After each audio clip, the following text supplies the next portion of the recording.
Maknanya adalah, makna kata para ulama bahwa syirik kecil tak akan diampuni oleh Allah adalah ketika seseorang melakukan syirik kecil, ya, kalau dia taubat dari syirik kecil itu di dunia diampuni, sebagaimana syirik besar. Kalau syirik besar saja taubat di dunia diampuni, apalagi syirik kecil. Namun ketika dia menghadap Allah dengan syirik kecil, ketika dia menghadap Allah dalam syirik kecil, dengan syirik kecilnya tadi yaitu riya, maka syirik kecilnya tersebut termasuk hal yang tidak akan diampuni oleh Allah. Hal yang tidak akan diampuni oleh Allah. Kenapa? Karena dia masuk ke dalam keumuman ayat Allah tabaraka wa ta'ala, innallaha la yaghfiru ayyushraka bih wa yaghfiru ma duna dzalika liman yasha. Dalil yang pertama yang dibawakan di dalam bab ini, di bawah bab al-khauf. Dia masuk ke sana. Dia masuk ke dalam syirik. Dan dalam syirik Allah sudah mengatakan innallaha la yaghfiru ayyushraka bih. Innallaha la yaghfiru ayyushraka bih. Allah tidak akan mengampuni dosa apabila dia disekutukan. Dan ini termasuk menyekutukan Allah. Maka Allah tidak akan ampuni. Maka pendapat yang paling kuat di antara pendapat ahlul ilm, walaupun syirik kecil itu tidak membuat orang kekal di neraka, namun syirik kecil tak mendapatkan pengampunan di akhirat. Tak akan mendapatkan pengampunan di akhirat. Lalu bagaimana memahaminya? Bagaimana memahami tak mendapatkan pengampunan? Maksud tak mendapatkan pengampunan adalah, untuk syirik kecil adalah berikut ini, semoga antum bisa pahami dengan baik dan benar bi'inillahi azza wa jalla.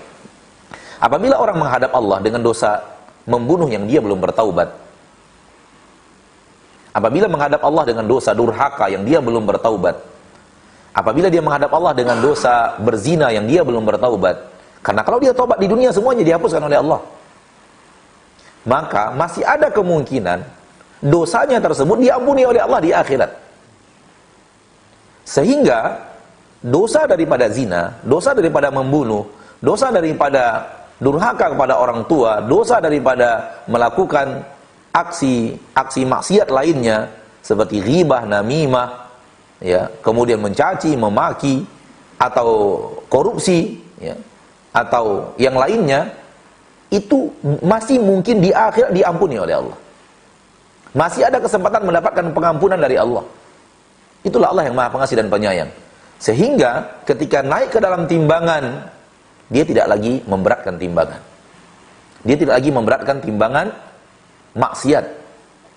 Kenapa? Karena diampuni oleh Allah.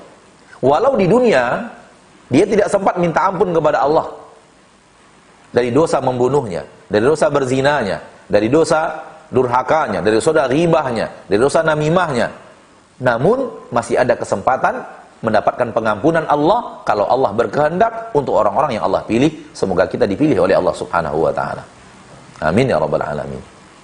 Sehingga ketika dia menghadap Allah dengan dosa membunuh, dengan dosa korupsi, dengan dosa riba, dengan dosa zina, bisa saja dia mendapatkan pengampunan dari Allah, sehingga dosa itu ketika ditimbang tidak lagi memberatkan timbangannya karena sudah diampuni oleh Allah.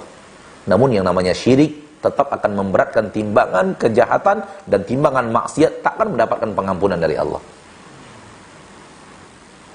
Begitulah makna bahwa dosa syirik kecil tak akan diampuni oleh Allah. Adapun makna syirik besar tak diampuni oleh Allah, ke neraka untuk selama-lamanya. Namun makna itu tidak ada pada dosa syirik kecil. Ini bukti nyata bahwa Allah sangat benci dia disekutukan. Allah sangat benci dia disekutukan. Allah sangat benci hambanya menyekutukan dirinya. Dan lihat, orang yang ibadahnya diarahkan kepada Allah, doanya diarahkan kepada Allah, permintaannya diarahkan kepada Allah, sholatnya diarahkan kepada Allah, puasanya diarahkan kepada Allah, namun dia ingin dilihat oleh manusia beramal saleh, Allah seperti itu Allah perlakukan dia. Saking Allah bencinya kepada sifat mempersekutukan Allah, menduakan Allah di dalam hati. Allah tidak mau. Itu dosa yang paling Allah benci. Dosa menduakan Allah, menyekutukan Allah, tidak menunggalkan Allah. Itu dia dosa syirik.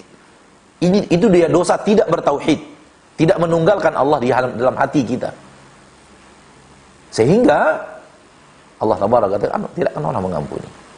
Ya, para ulama, bagi antum wahai para penuntut ilmu yang mungkin telah belajar kaidah-kaidah bahasa Arab atau telah belajar juga kaidah-kaidah usul fiqh, bahwa syirik di dalam lafaz ayat ini, syirik dalam lafaz ayat yang tadi kita bacakan berada pada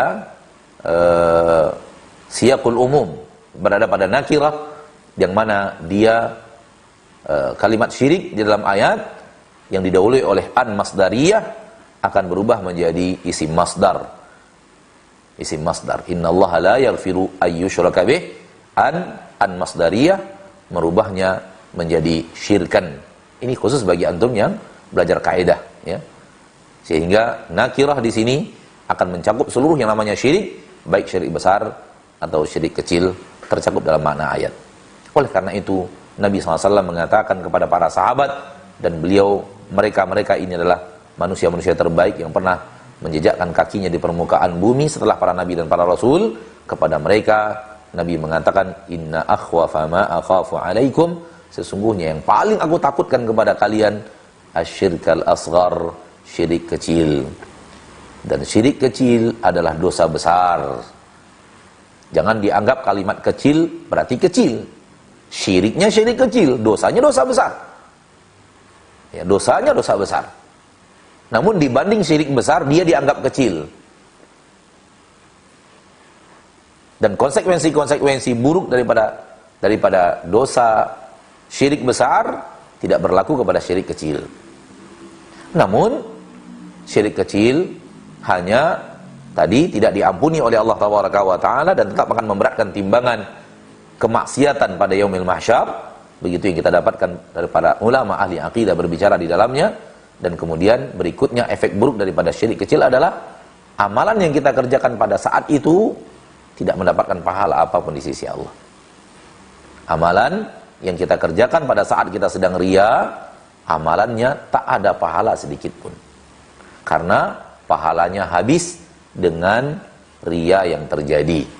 Maka efek buruk riya adalah menghanguskan pahala amalan yang di dalamnya kita riya. Yang ketika mengamalkan yang kita riya, ketika kita sholat lalu ada riya, maka riya itu akan membuat sholatnya tak ada pahala.